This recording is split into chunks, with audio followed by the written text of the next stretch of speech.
Hi Ma, this is Maga exercise 8.1 அல்ல 12th sum ABCD என்ற நாற்கரத்தில் AC BD இன் நடுப்புள்ளிகள் E மற்றும் F ஆக இருப்பின் AB plus AD plus CB plus CD equal to 4 into EF என நிறுவுக. Vector இதுல கேட்டிருக்காங்க சாமி, வாங்க பார்க்கலாம்.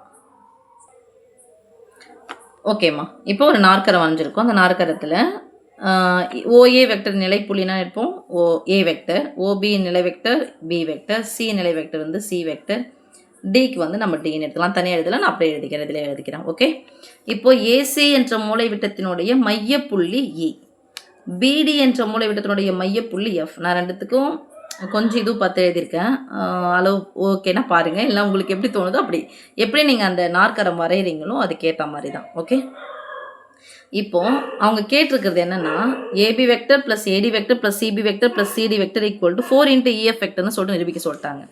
இப்போ நம்ம இதுலேருந்து நான் என்ன எழுதலாம் பாருங்கள். ஏபி வெக்டர் எப்படி எழுதலாம் சாமி? ஓபி வெக்டர் மைனஸ் ஓஏ வெக்டர்னு எழுதலாமா? Plus OD vector minus OA வெக்டர்னு எழுதலாமா? ப்ளஸ் சிபி வெக்டர் எப்படி எழுதலாம்? ஓபி வெக்டர் பின்னாடி தான் வரணும், மைனஸ் ஓசி வெக்டர்னு எழுதலாமா?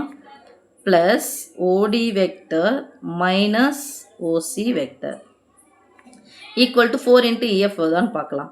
இப்போ அதுக்கு முன்னாடி மையப்புள்ளின்னு சொன்ன உடனே இது ஏசியின் மையப்புள்ளி இல்லையா? therefore OE வெக்டர்னா சாமி சொல்லுவோம், ரெண்டு புள்ளியும் கூட்டி 2ஆல் வகுக்கணும். So A vector plus C vector by 2. அடுத்தது BDயின் மையப்புள்ளி, BDயின் மையப்புள்ளி F. therefore OF vector equal to BD தானே, B vector plus D vector, B vector plus D vector by 2. இங்கே D simplies போட்டுருங்க சாமி. இந்த வகத்தில் இருக்கிற ரெண்டு இந்த பக்கம் போனால் பெருக்கலாம் மாறும். அப்போது 2 into OE vector equal to நான் எழுதலாம் A vector plus C vector எழுதலாமா? கொஞ்சம் நல்லா எழுதிங்க சாமி. D simplies 2 into OF vector equal to B vector plus D vector எழுதலாம். ஓகே, இப்போ இதை எடுத்து தான் நம்ம இங்கே யூஸ் பண்ண போகிறோம். இப்போ ஈக்குவல் டு B வெக்டருக்கு OB வெக்டர்னுடைய நிலை vector B vector minus A vector plus D vector minus A vector plus B vector minus C vector plus D vector minus C vector that is equal to ஒரு B 2Bயா plus 2Dயா minus 2A minus 2C. அண்டர்ஸ்டாண்ட்மா? Plus ஒரு B plus ஒரு B plus 2B plus ஒரு D plus ஒரு D plus 2D minus ஒரு A minus ஒரு A மைனஸ் 2A மைனஸ் ஒரு C மைனஸ் ஒரு C மைனஸ் 2C.